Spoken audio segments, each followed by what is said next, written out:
So what does the anatomy of a successful Web3 brand look like in 2024 that you need as part of your NFT project or Web3 startup to succeed in 2024 and beyond? That's exactly what we're going to be covering in today's video. And if this is the first time we meet, my name is Leon Aboud and I'm trying to build the VaynerMedia of Web3 through my Web3 growth consulting firm, unfungible.xyz.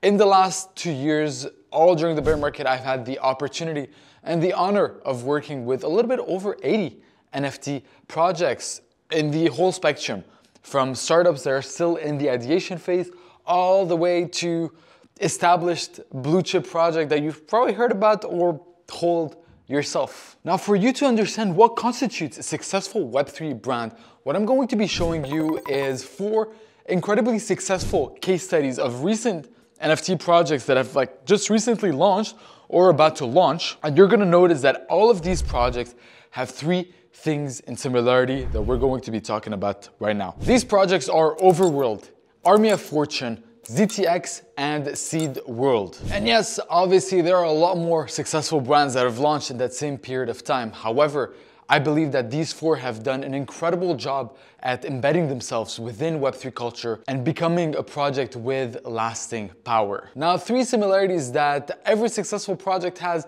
that you also need to succeed is, number 1, projects launched by successful teams with established track records. Overworld is dropping a Web3 game, and the founder of Overworld, Jeremy Horn, has experience working at Ubisoft on the game Far Cry 2. He's then started his own company that he scaled to a top line revenue of $300 million, sold that, and is now building in Web3. That's a founder that you definitely cannot doubt his ability to execute and build a Web3 game. Second example is Army of Fortune. Army of Fortune, they just recently dropped a free mint and the floor is now at 0.7 Ethereum. And the reason they were able to do so well was because the founding team of Army of Fortune are ex-people that used to work and built the game Clash of Clans that you've probably heard about. They have a Web3 game that is already ready to play, and they have a huge presence on TikTok with a little bit over 3 million followers in total. So that's an established team with an established track record with an existing game coming into Web3. ZTX is a great example. They recently launched a 4K collection at 0.06 Ethereum. It sold out. The floor then climbed all the way to 0.7 for a couple of days in anticipation to the airdrop. And ZTX, if you don't know, is actually an umbrella project from the world's 4th largest metaverse called Zepeto. So we got Roblox, we got Fortnite, we got Minecraft, and then we got Zepeto. And ZTX is a project by Zepeto itself. It's a Web3 branch of the metaverse. So Zepeto already have 400 million registered users within their platform with 200 million monthly active users. No denying that the team behind Zepeto knows how to put products on the market, and them dropping ZTX, there's no doubt about the qualifications of the team. And finally, we got Seed World, also a project that just recently launched. They had dropped an 8K collection at 0.04 Ethereum, ended up cutting the supply at around that 6K mark, but still they were able to sell 6K NFTs. And the reason they were able to do that was because Seed World is an umbrella project from the largest Web3 gaming incubator called Seedify. So by just them having access to the Seedify ecosystem, by having the brand association of that, they were able to come and drop their project and get the attention of the Web3 space. And it makes total sense, by the way. No longer can the random anonymous founder come in and drop an NFT product and expect you to make millions on the sellout. Web3 participants have gotten burnt a lot of times. They've been overpromised the world so many times and no one has delivered. So all of a sudden the bar of what constitutes a product and a project that people want to pay attention to has gone a lot higher.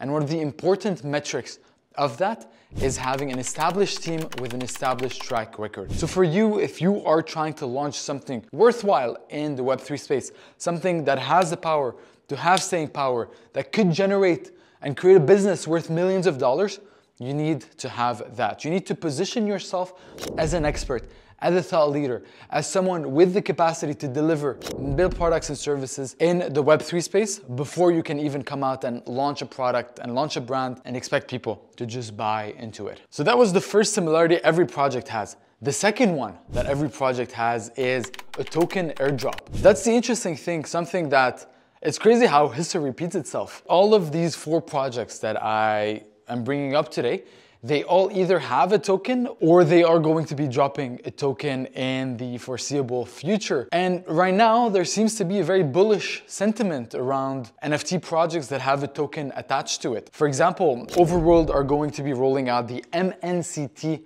token, ZTX has the ZTX token, Seed World has the Seedify token, and AOF are going to have their AFC token. And I'd like to believe that there are 2 projects that initiated this new trend of airdrops. The first one was Memeland, where every holder of Memeland NFT ecosystem, whether it's the captains, whether it's the MVP, they all received a huge airdrop, thousands of dollars just by holding an NFT.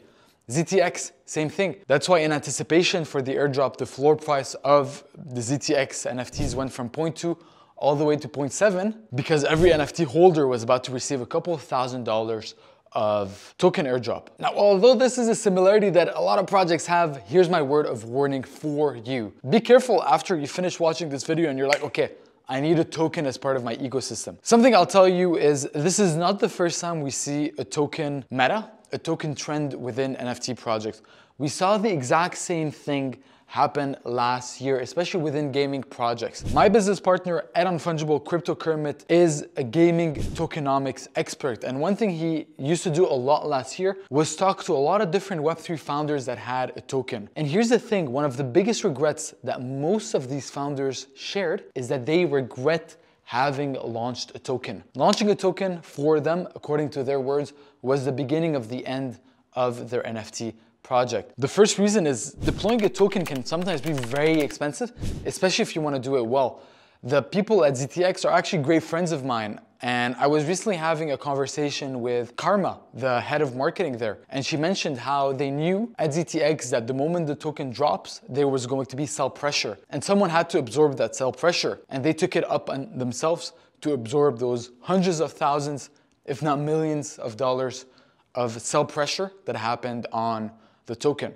That's the first thing. The second thing about dropping a token is the skill sets and strategies of maintaining a healthy token price are very different than that of maintaining a healthy NFT floor price. So what starts happening is all of a sudden, you're fighting battles on 2 fronts. And when you're fighting battles on 2 fronts, oftentimes it's very hard to put all your energy, effort, and resources on both, and you end up collapsing from within doing that. And the third reason is, frankly, a lot of the tokens that were launched last year did not have any utility. They were just tokens. The only utility is price goes up and price goes down. That was the only utility for most tokens that launched last year. So unless you have like really strong utility and very strong use case, it's a matter of time until your token goes to 0. And no matter how good of an NFT project you have, if your token is worth 0, that's gonna be the reflection that people have on your project. So these are my words of warning, unless you have like a really established business model and you know exactly what are people going to be using their token with, how is the token going to be maintaining its value, and what are the mechanisms you have in place to keep the token price healthy, I would 100% not recommend to you to launch a token right now. So that was number 2, projects with a token are getting traction and are getting attention. So the third similarity that all these projects have in common right now is timing. Full transparency, Overworld is one of the projects that we are working on over at Unfungible. And through that, I have the opportunity to talk a lot with Jeremy Horns, the founder himself. And something Jeremy had told me once that really stood out was how critical timing was for Overworld to be as successful as it is today. Jeremy was planning on launching Overworld at the beginning of the year, and he kept pushing the mint until the market became hot in gaming right now. If you don't know, Q4 2023 was a very hot month for gaming. Having been able to wait so long allowed him to properly time the market. He told me that in Web 2, 75% of the results come from your product and 25% come from the market. In Web 3, it's the other way around. 75% of results come from the market and 25% come from the results. And that's why a project like Overworld today, arguably the most hyped project of Q4 of this year, before they even launch, they already have 50% of their supply bought by private buyers. So this tells you that there is a lot of demand for this product. Same thing, AOF, for example, dropped at the peak of the NFT gaming bull run. And ZTX, for example, during a conversation, Karma told me that they kept pushing the mint of ZTX until the market got a lot better. And although they didn't time the market to be at its peak, they did time it at a point where it was a little bit healthier than what it used to be a couple months before. Like a couple months before? Holy damn, that was like horrible market. And they minted at the beginning of the uptrend. You've probably noticed that all the projects that I brought up, they are kind of fit within the gaming genre, which is true because Q4 2023 was the quarter of gaming. This is what was hot, and this is where if you had a Web3 game, being able to time the market would have meant you getting lucky. And that's why it is incredibly important for you, ladies and gentlemen, to understand which niche does your product fit in and to make sure you time the market, because the sad reality of things is no matter how good of a product you have, market plays a big role in the success of your brand. So if you're in the IP space, if you're in the art scene, if you're in the music space, collectibles, gaming, there are so many niches in Web3. Make sure you have the ability to give yourself as much leeway and as much longevity for you to be able to time the market properly. Because remember, ladies and gentlemen, 75% of your success could come just by properly timing the market. So here are the 3 things that every successful project of Q4 2023 had that you also need